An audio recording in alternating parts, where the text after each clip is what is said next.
बोलो श्री सत्यनारायण भगवान की जय। पूजा विधि। श्री सत्यनारायण की व्रत कथा के लिए पूर्णिमा व संक्रांति के दिन स्नान आदि से निवृत्त होकर, स्नान आदि मतलब नहा धोकर, है ना, हाँ, नहा धोकर पूजा गृह में आसन पर बैठकर, पूजा गृह मतलब जहाँ हम पूजा करते हैं वहाँ, ठीक है, पूजा करते हैं। आसन पर बैठकर श्री गणेश, गौरी, वरुण, विष्णु आदि समस्त देवताओं का स्मरण कर पूजन करें। सब भगवान का को याद करें, उनके आगे हाथ जोड़ें, फिर उनका पूजन करें और यह संकल्प करें कि मैं सदैव श्री सत्यनारायण भगवान की आराधना तथा कथा श्रवण करूंगा। हाथों में पुष्प यानी फूल लेकर श्री सत्यनारायण भगवान का ध्यान करें, यानी सत्यनारायण भगवान ये होते हैं सत्यनारायण भगवान, इनको याद करें, इनका ध्यान करें और पुष्प, धूप, नैवेद्य तथा यज्ञोपवीत अर्पित कर प्रार्थना करें। क्या प्रार्थना करें? मेरे साथ बोलना अब। हे भगवान, मैंने जल पुष्प आदि समस्त सामग्री श्रद्धा व विश्वास पूर्वक आपके चरणों में अर्पित की है। इसे स्वीकार करें। आपको बार बार प्रणाम है। इसके बाद श्री सत्यनारायण भगवान की कथा पढ़ें या श्रवण करें। व्रत कथा की पूजन सामग्री। अब जो जो पूजा के लिए सामग्री रखनी है वो क्या होगी? केले का तना, आम के पत्ते, कलश, धूप, रोली, कपूर, दीपक, श्रीफल, पुष्पहार, गुलाब के फूल, पंचरत्न, पंचपल्लव, चावल, तुलसी के पत्ते, मौसम के फल मतलब जो भी इस मौसम में जब आप पूजा कर रहे हो उस समय जो भी फल आ रहे हो वो आप रख सकते हो। पंचामृत, दूध, घी, शहद, शक्कर, दही, नैवेद्य, कलावा, यज्ञोपवीत, जनेऊ, अंगवस्त्र, वस्त्र, चौकी, ये सारे पूजन की सामग्री लेकर फिर से बोलो श्री सत्यनारायण भगवान की जय। फिर आपको पूजा शुरू करनी है। अथ श्री सत्यनारायण भगवान व्रत कथा। अब श्री सत्यनारायण भगवान व्रत कथा का प्रथम अध्याय की मैं कहानी सुनाऊंगा, ठीक है? ध्यान से सुनना।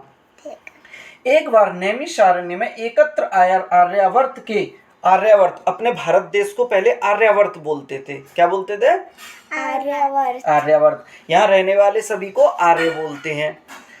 के 88,000 महर्षियों ने मुनिश्रेष्ठ श्री सूत जी से पूछा, हे मुनिश्रेष्ठ, कलयुग में मनुष्य वेद विधान और धर्म विरुद्ध आचरण करते हुए पापों के बोझ तले दबता जा रहा है। अतः हे मुनिश्रेष्ठ, मनुष्य के कल्याण हेतु ऐसा कोई उपाय बताइए जिससे मनुष्य को पुण्य लाभ हो। किसने पूछा? सारे जो महर्षि इकट्ठे हुए थे उन्होंने किनसे पूछा? श्री सूत जी से पूछा। सूत जी एक ऋषि होते थे, बहुत ज्ञानी, परम तपस्वी।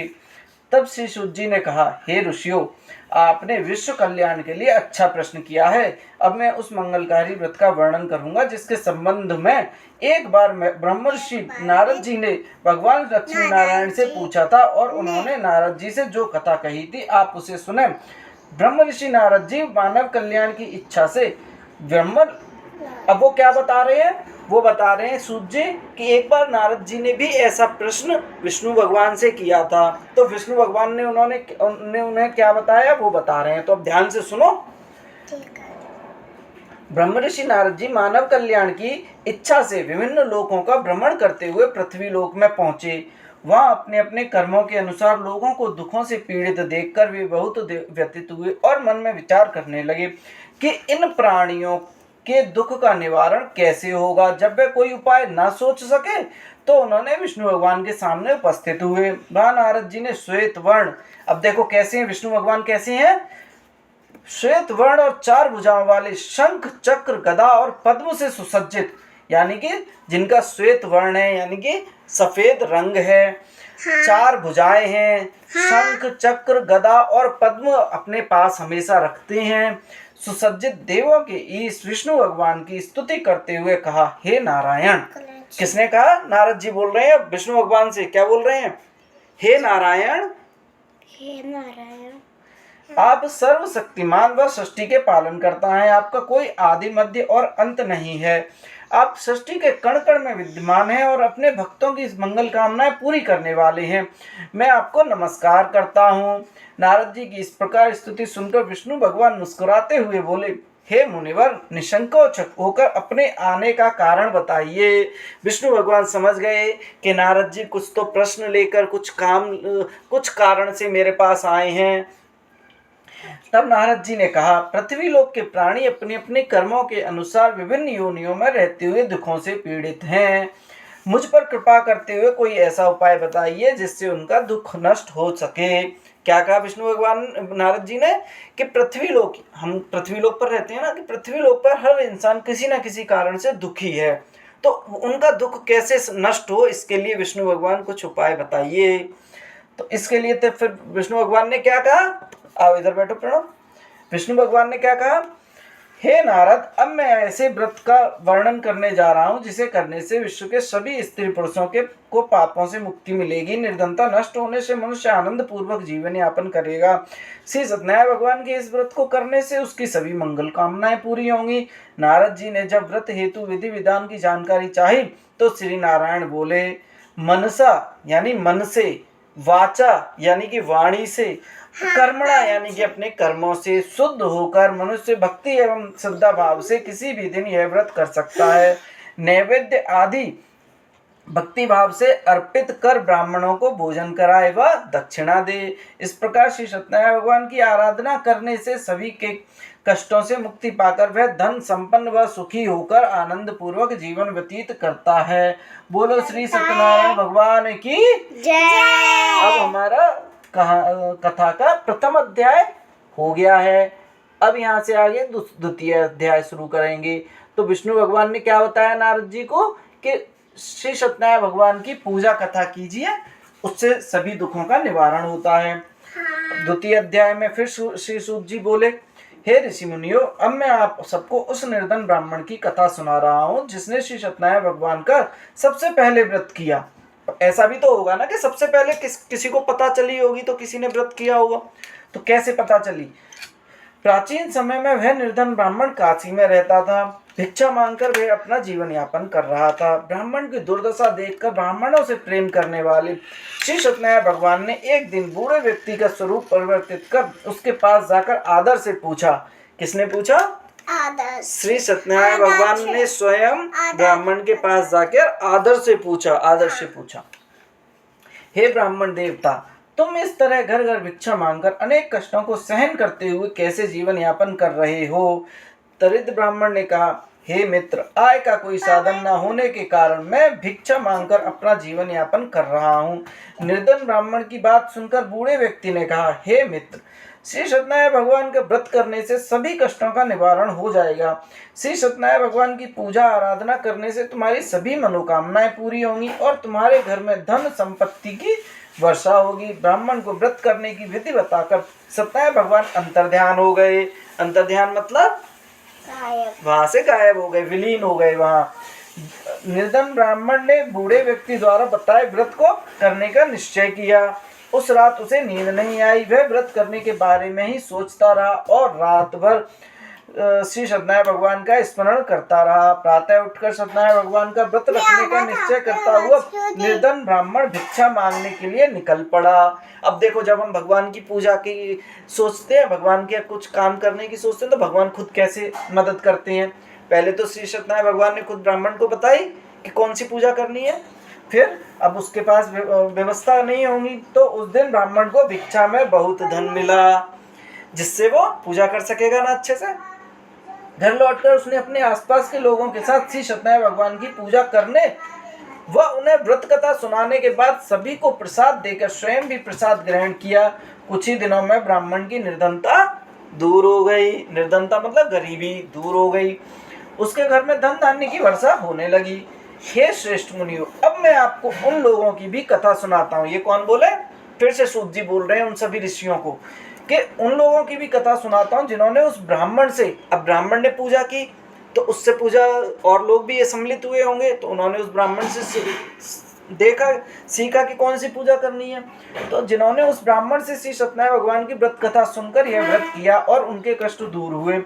धन संपत्ति से संपन्न उस ब्राह्मण ने हर महीने नियमित रूप से, नियमित मतलब नियम से, एक रेगुलर पैटर्न बना लिया कि हर महीने में एक बार करनी है या वीक में एक बार करनी है, ऐसे नियमित हर माह। तो उसने क्या बनाया नियम, हर माह, हर महीने में एक बार नियमित रूप से व्रत करते हुए जब अगले माह श्री सत्यनारायण भगवान का व्रत किया तो उस व्रत में बहुत से बंधु बांधव और मित्र सम्मिलित हुए। उसी समय एक बूढ़ा लकड़हारा वहां से गुजरा। उसे बड़ी प्यास लग रही थी। लकड़हारा मतलब लकड़ी, जंगल से लकड़ी काट कर या लकड़ी बीन कर उन्हें शहर में बेचने वाला। उसे बड़ी प्यास लग रही थी, अतः जल पीने की इच्छा से बूढ़े लकड़हारे ने लकड़ियों के गट्ठर को जमीन पर रखा और घर के आंगन में पहुंचकर उस ब्राह्मण से पूछा, हे ब्राह्मण देवता, आप यह किसका पूजन कर रहे हैं? इस व्रत के करने से क्या लाभ होता है? कृपा करके मुझे सब बताइए। अब ब्राह्मण देवता किसको बताएंगे? लकड़हारे को।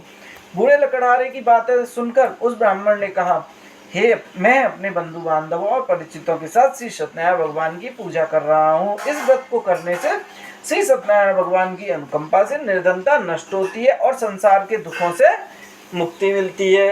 किससे मुक्ति मिलती है? संसार में हम जो भी दुख भोग रहे हैं उनसे भगवान सत्यनारायण हमें मुक्ति दिलाते हैं। ब्राह्मण से इस व्रत का वर्णन सुनकर बूढ़ा लकड़हारा बहुत प्रसन्न हुआ और मन ही मन श्री सत्यनारायण भगवान का व्रत करने का निश्चय किया।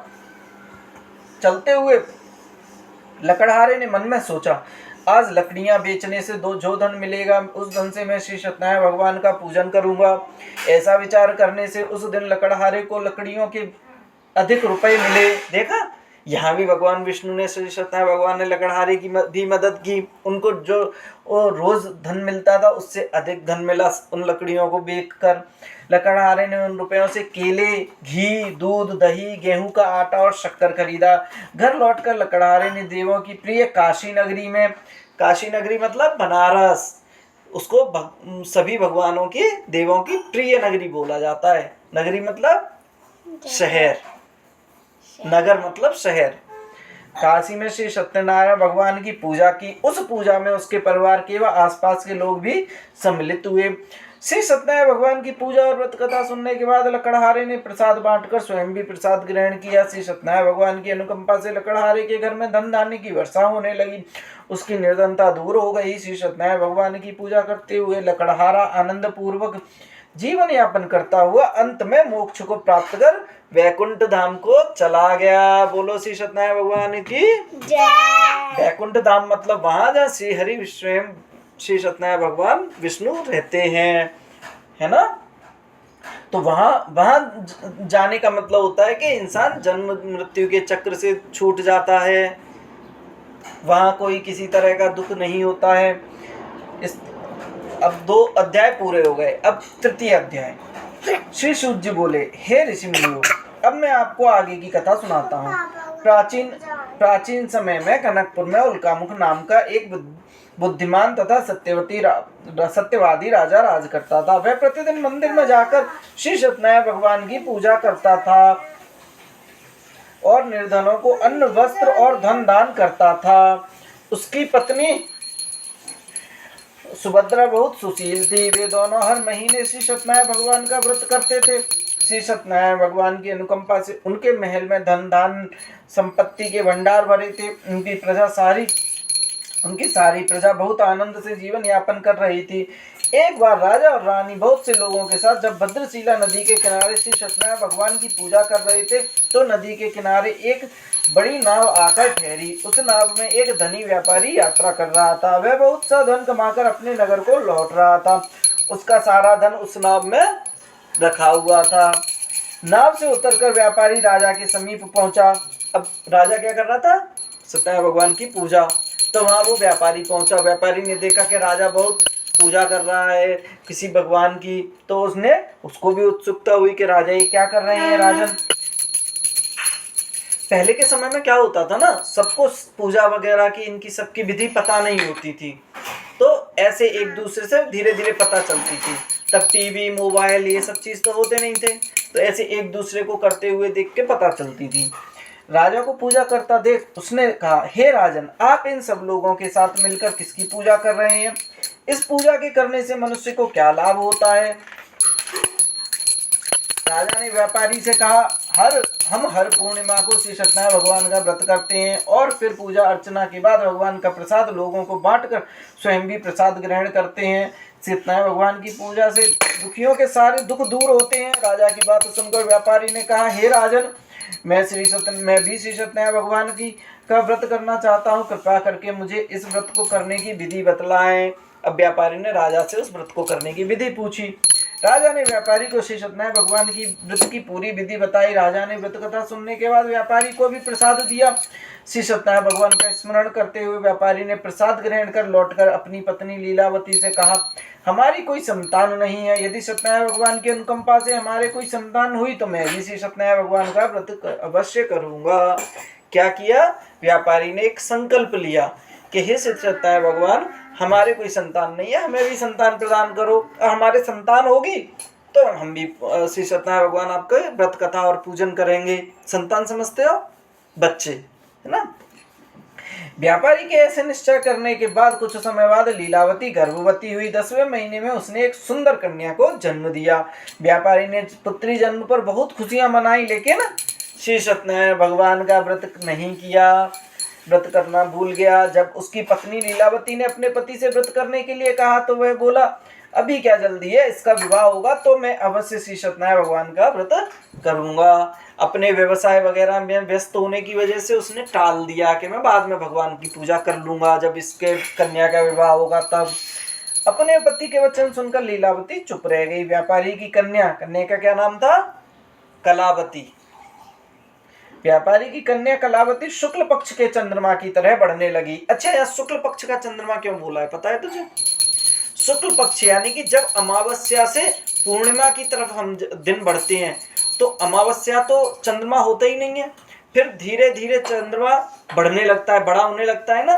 पूर्णिमा वाले दिन चंद्रमा पूरा बड़ा हो जाता है। तो शुक्ल पक्ष से शुक्ल पक्ष उन दिनों को शुक्ल पक्ष बोलते हैं। कब से? अमावस्या से पूर्णिमा के बीच के दिनों को लगभग 14 से 15 दिन होते हैं, शुक्ल पक्ष बोला जाता है। तो उन दिनों चंद्रमा बिल्कुल नहीं होने से धीरे धीरे करके पूरा बड़ा हो जाता है, इसलिए उसको बोला गया है कि शुक्ल पक्ष के चंद्रमा की तरह कन्या बढ़ने लगी, यानी बड़ी होने लगी जल्दी जल्दी।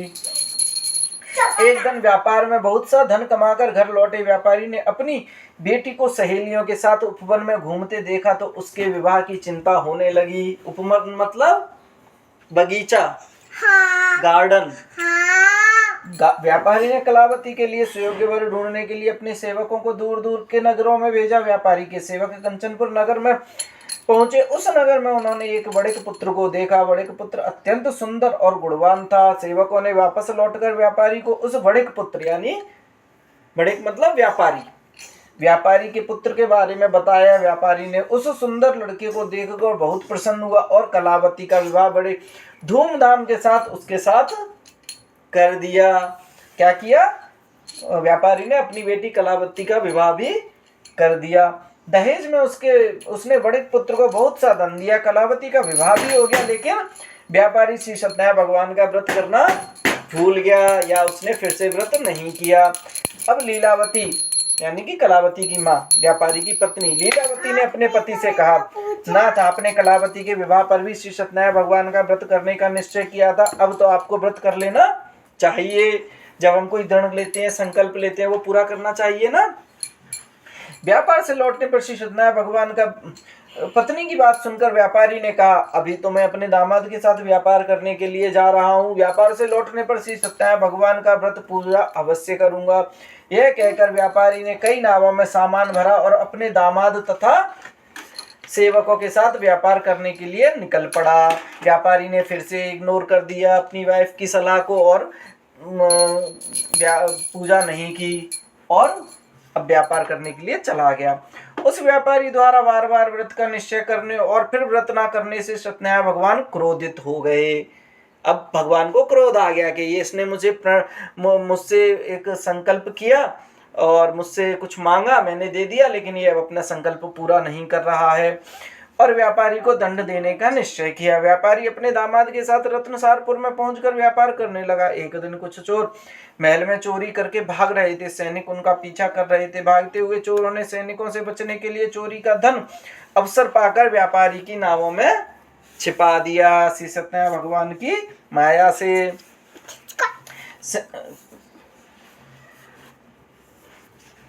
चोरों का पीछा करते हुए सैनिक व्यापारी के पास पहुंचे। उन्होंने व्यापारी की नावों की तलाशी ली तो उन्हें राजा का चोरी किया धन मिल गया। तब सैनिक व्यापारी और उनके, अब सैनिक तो यही सोचेंगे ना कि व्यापारी और उसके दामाद ने किया है चोरी, क्योंकि उनके पास से राजा का पूरा धन मिल गया। तो व्यापारी और दामाद को बंदी बनाकर राजा के पास ले गए। राजा ने उन दोनों को बंदी गृह मतलब जेल डाल दिया, उनका सारा धन ले लिया। श्री सत्यनारायण भगवान के प्रकोप से उधर लीलावती पर भी मुसीबतों का पहाड़ टूट पड़ा। उसके घर में चोरी हो गई। किसके घर में चोरी हो गई? जो व्यापारी के घर पर, जो पत्नी के लिए जो धन संपत्ति छोड़ के आया था, जिससे वो उसके वो नहीं है व्यापारी, उस समय खाना पीना करते रहे अपना, तो उनके घर में भी लेकिन चोरी हो गई और चोर सारा धन चुरा कर ले गए। घर में खाने के लिए अन्न भी नहीं बचा। भूख प्यास से व्याकुल होकर व्यापारी की बेटी कलावती एक ब्राह्मण के घर गई। उस ब्राह्मण के घर में श्री सत्यनारायण भगवान की व्रत कथा हो रही थी। उसने भी वहां बैठकर व्रत कथा सुनी और प्रसाद लिया। घर लौटकर कलावती ने अपनी माँ लीलावती को सारी बात बताई। कलावती से श्री सत्यनारायण भगवान की व्रत कथा की बात सुनकर लीलावती ने भी व्रत करने का निश्चय किया। अगले दिन लीलावती ने अपने परिवार और आसपास के लोगों के साथ श्री सत्यनारायण भगवान की पूजा की, क्योंकि लीलावती को याद था कि मेरे पति ने संकल्प लिया हुआ है, बार बार भूल नहीं कर रहे हैं, तो उन्होंने भी पूजा की। पूजा के बाद सबको प्रसाद बांटकर स्वयं भी प्रसाद ग्रहण किया। लीलावती ने अपने पति और दामाद के घर लौट आने की मनोकामना से श्री सत्यनारायण भगवान का व्रत किया था। तो अब श्री सत्यनारायण भगवान का व्रत किया उन्होंने, लीलावती ने, अपने पति और दामाद लौट आए इसलिए, तो भगवान ने उनकी बात सुन ली। लीलावती के विधि पूर्वक व्रत करने और प्रसाद ग्रहण करने से श्री सत्यनारायण भगवान ने प्रसन्न होकर उसकी मनोकामना पूरी की। देखा, भगवान की मन से पूजा करते हैं तो भगवान अपनी मनोकामना पूरी करते हैं हमारी। उन्होंने राजा चंद्रकेतु को स्वप्न में दर्शन देकर कहा, हे राजन, व्यापारी और उसका दामाद बिल्कुल निर्दोष हैं। अब भगवान ने क्या किया? श्री सत्यनारायण भगवान ने जो राजा जिसने बंदी बनाया हुआ था व्यापारी को और उसके दामाद को, उनको स्वप्न दिया। स्वप्न में दर्शन दे के बोला कि व्यापारी और दामाद बिल्कुल निर्दोष हैं। सुबह उठते ही दोनों को मुक्त कर दो, उन दोनों का सारा धन भी वापस लौटा दो। यदि तुमने ऐसा नहीं किया तो मैं तुम्हारा सारा वैभव नष्ट कर दूंगा। इतना कहकर श्री सत्यनारायण भगवान अंतर्ध्यान हो गए। प्रातः होते ही राजा चंद्रकेतु ने अपने मंत्रियों और राज्योत्सी को रात के स्वप्न के बारे में बात बताई, तो सबने व्यापारी और उसके दामाद को छोड़ देने के लिए कहा। पहले क्या होता था कि राजा वगैरह अपना जो उनका दरबार लगता था उसमें सब मंत्री वगैरह बैठते थे, तो सारी सलाह उनसे लेते थे। तो राजा ने बताया कि मैंने ऐसे ऐसे स्वप्न देखा है।